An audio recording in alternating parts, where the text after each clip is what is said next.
Hey y'all, I hope you're well. Welcome to another episode of Healthcare Boulevard. This is a podcast where we shine more light on healthcare, and our goal here is to provide more options to people looking to choose healthcare as a career path, regardless of their background. My name is Sena Kakpomo, and I am your host and creator here. I thank you for tuning in. I appreciate your support. Remember, you can tune in wherever you get your podcast. Without further ado, let's get into today's episode.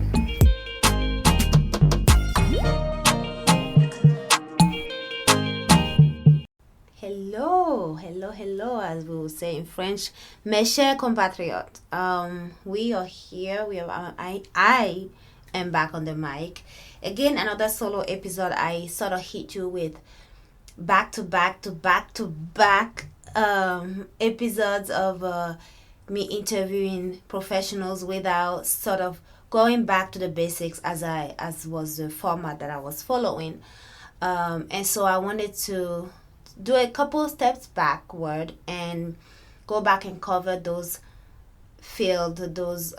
career options to which I interview professionals but didn't back it up with the basics of how to become the professional and the little kinks that may not have been straight on my interview with the professional. So I think some of those included dentistry, physical therapist, athletic trainer, and of course MRI tech. But I published the MRI tech episode last week or a little over a week ago.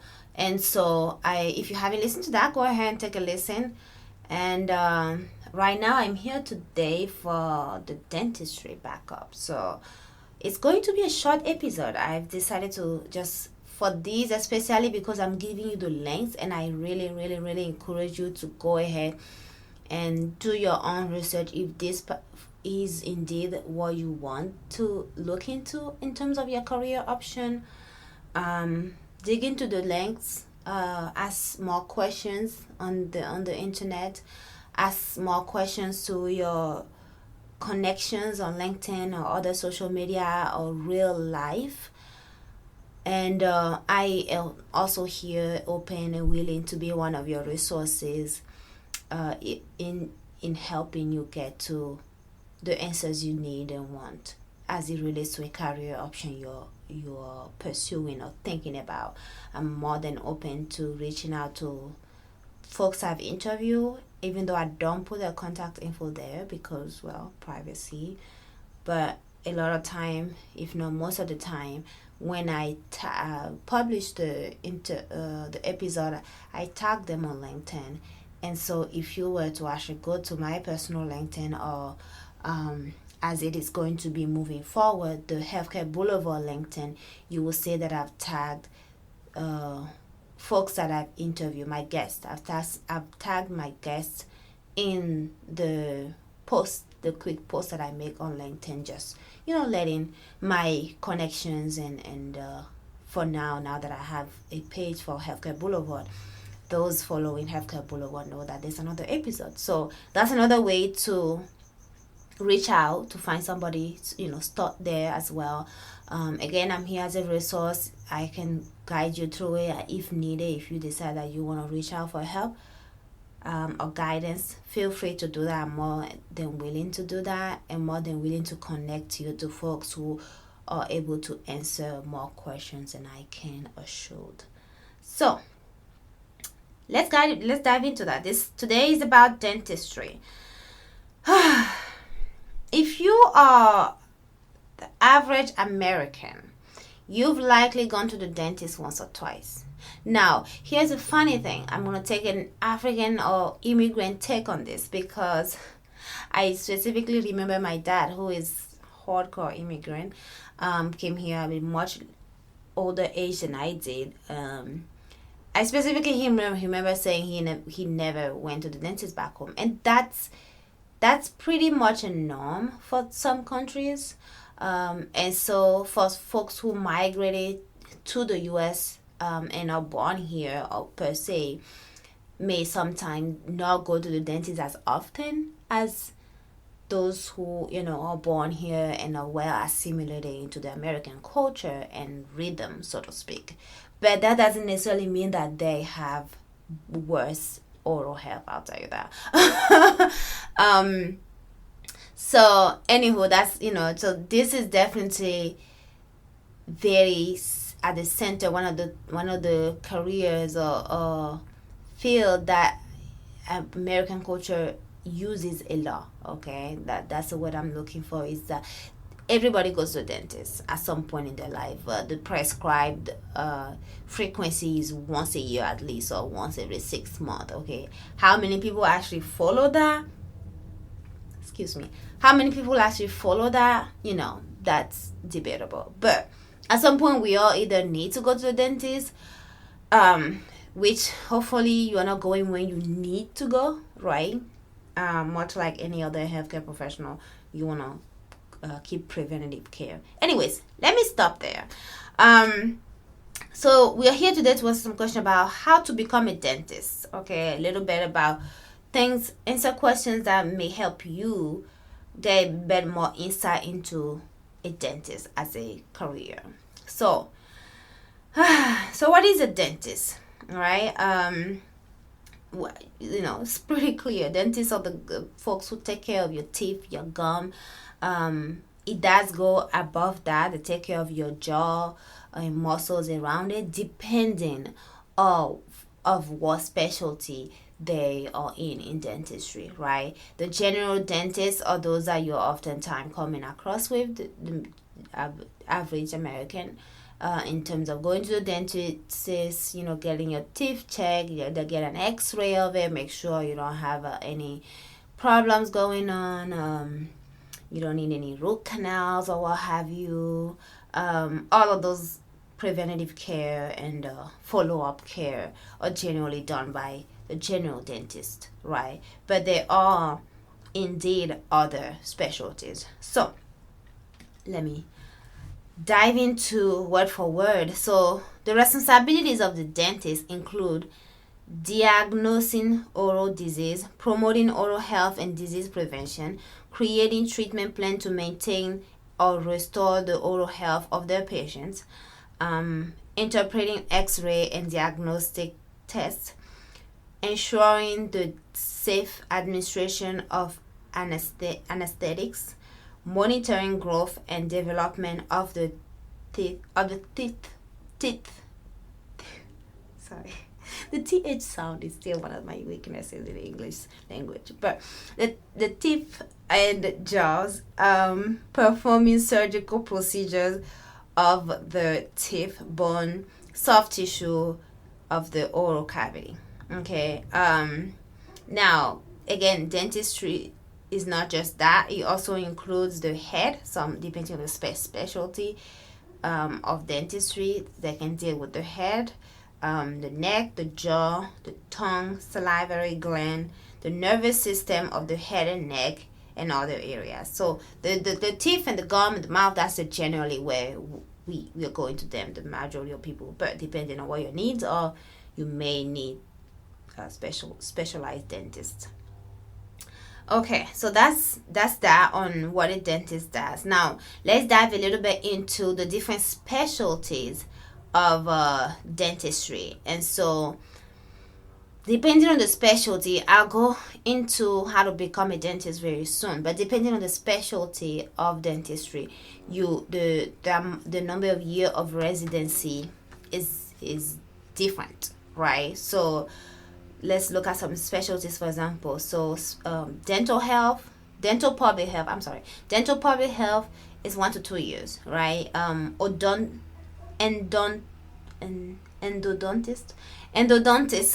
sorry, endodontist, that's 2 to 3 years. Oral health and maxillofacial pathology. Oh, I said that like a queen. Okay. Let me try not to do it again though. That's why when I put up myself. Their residency is usually 3 years. So it depends. And I'm not gonna sit here and read the whole thing. I will tell you though that the specialty with the most years in residency is oral and maxillofacial surgery, which you can understand. You're doing surgery it's a lot more. You don't want anybody cutting into you who haven't had tons of training. So that's that on the education. I mean, on what a dentist does and what a dentist does and the different facets of dentist, different specialties. Now, how to become a dentist. I'll share this link with you, which goes into details and nuances of the whole thing, but I will give you a quick summary because much like different advanced practitioners or doctors, there's not much of a difference, right? You go to high school, once you're done with high school, you get your bachelor's degree. Again, much like other things like PA, and doctors, I mean, I must say doctor school, medical school. It's not required, you don't need to major for your undergrad, right? Your BS or BA doesn't have to be in any specific majors, but you do have to meet certain prerequisite courses. So a lot of times it's recommended that you major in something that already require those courses, aka a lot of people will major in biology, chemistry, and so forth. Even public health. I did public health, and that was sufficient for my prerequisites for PA school, which a lot of time these schools require, the courses are much similar but not the same. Okay, by no means. I know there are some requirements for medical school that were not required for PA school, and some requirements for PA school that were not necessarily required for nursing school, but the gist of it is much the same because you're learning about the human body.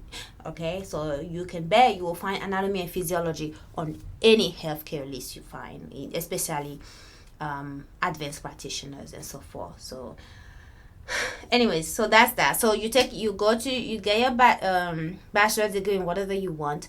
If your bachelor's degree does not require you to take the prerequisite courses into entrance to dentist school, then of course you go ahead and take those courses in addition to your bachelor's degree.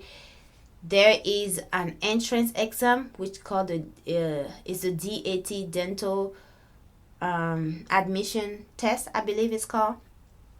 And that is like the GRE for a lot of master's degree or what have you. It's an entrance exam. It's pretty straightforward. So you need that. You need to do well in that. Get your bachelor's degree. Pay attention to your science courses and make sure you do well in your science courses. A lot of places, a lot of programs, whether it's dentist or PA or medical school, like require specific GPA for sciences. They might be like, entrance GPA is 3.3, but science GPA must be 3.5 or something along those lines. So just make sure your science GPA is as best as it could be.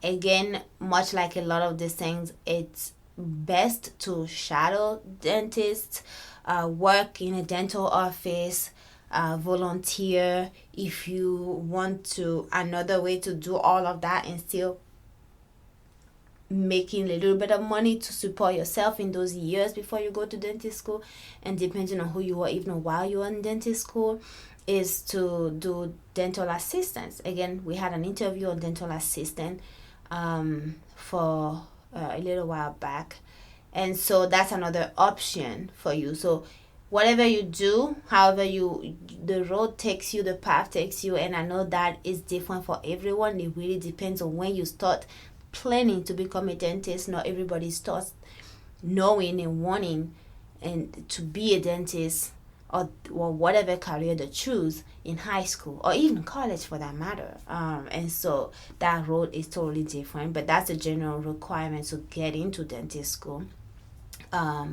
Is a test, bachelor's prerequisites. Of course, some hands-on experience will help, and then you apply to dentist school. I said somewhere here that most people apply to 5 to 15 dentist schools while in their application form. So I know I did like 9 for my PA school. Yeah, I did 9. Folks have done 15, even higher. Again, it's odds, it's a numbers game at some point. After you've done what you need to do and can do, it becomes a numbers game. Like you just throw your hats in the ring as many times as you can, and sit back and hope for the best. Now there are, and I specifically made sure to look at this, that even though most schools do require a bachelor's degree, there are some schools that do not require a bachelor's degree, and I will put the link on here for schools that do not require a bachelor's degree. I'll give you an example of those. University of Iowa College of Dentistry is one. University of Maryland School of Dentistry. Oh wow, interesting. I actually have a friend of mine in there right now, and I actually interview her for the dentist. Never mind. I do have a friend of mine in there right now, but she's not the one I interviewed. I'm sorry. Anywho, University of Nevada. Oh, okay. Touro College of Dentists. Oh, Touro is one of those that seem to have a college for every healthcare professional. Anywho, so I'll share the link with y'all, and if you are interested in that aspect of not having to get a bachelor's degree, you can look at those schools and specifically target these schools. I don't know that there are schools that don't require the DAT. There might be. Again, anything that is your challenge, you can find out everything on the internet. So you dig in, do the research, talk to people, get the pros and cons and so forth. All right, so the next thing we talk about what a dentist does, how to become a dentist. Let's talk about and a little bit about the setting of dentistry. It really depends, right? If you're an outpatient, then you're in clinic, and a lot of time that will be the general dentist, or those putting on braces and so forth. But if, for example, you are a surgical dentist, then you're likely working in the hospital, or at least you may have a clinical aspect and a hospital aspect. So the setting really depends on your specialty and where you're needed. So in terms of workplace and setting, it depends.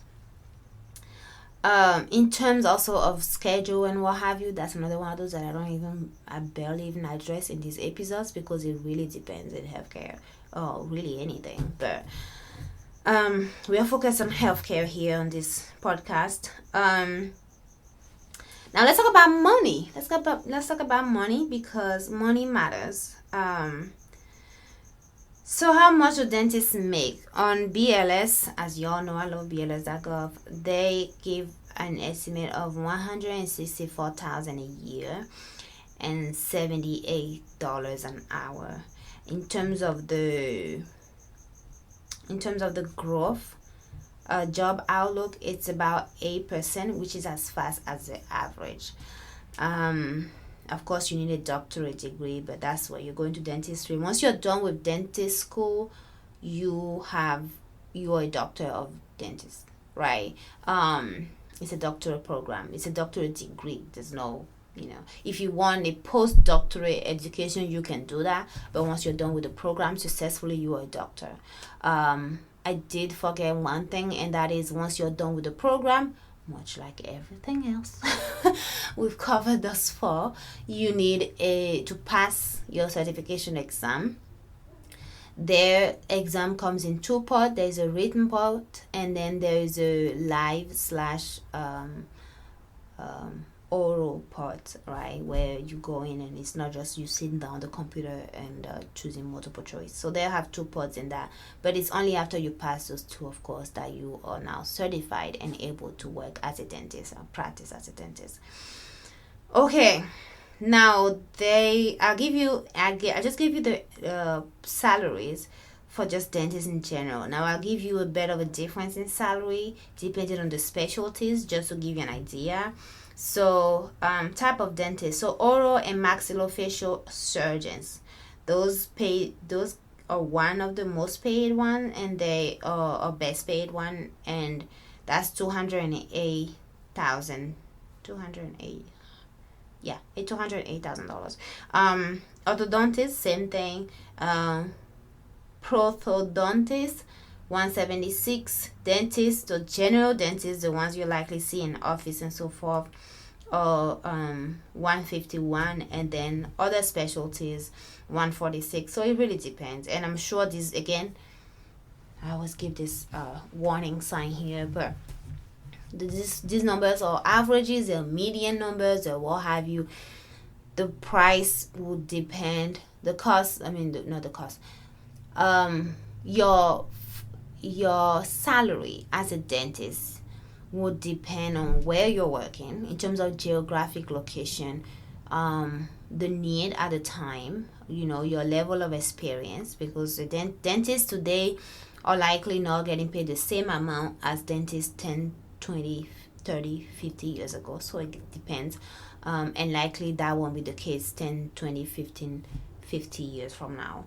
And of course, it depends on your specialty, as we just saw. So don't take these numbers to heart. So that is the general sense of what I'm wanting to talk about today.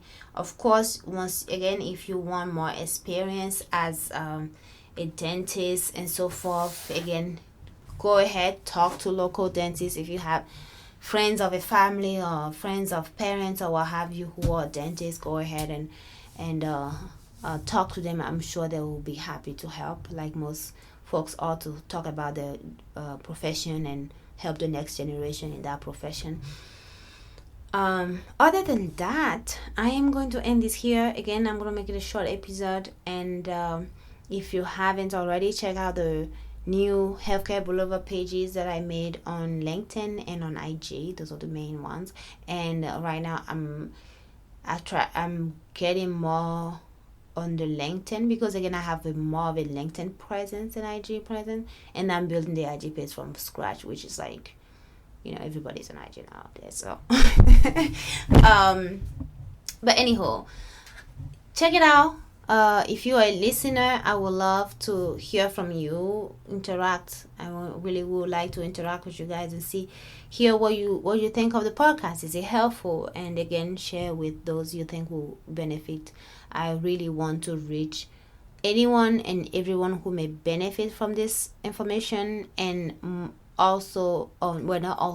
especially those who are in high school or community colleges or what have you. That's one place that a lot of time we're still trying to figure out our career. Even people in